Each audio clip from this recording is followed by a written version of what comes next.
afaan Oromoo afaan Oromoo afaan Oromoo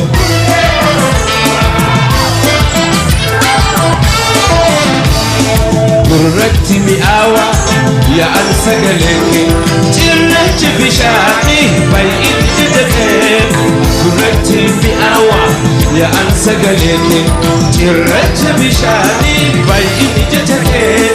darbe dammaqsa wayiduuf walaloof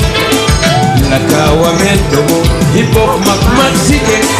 darbe dammaqsa wayiduuf walaloof lakkaawwameen dhumu hibboof maqmaqsite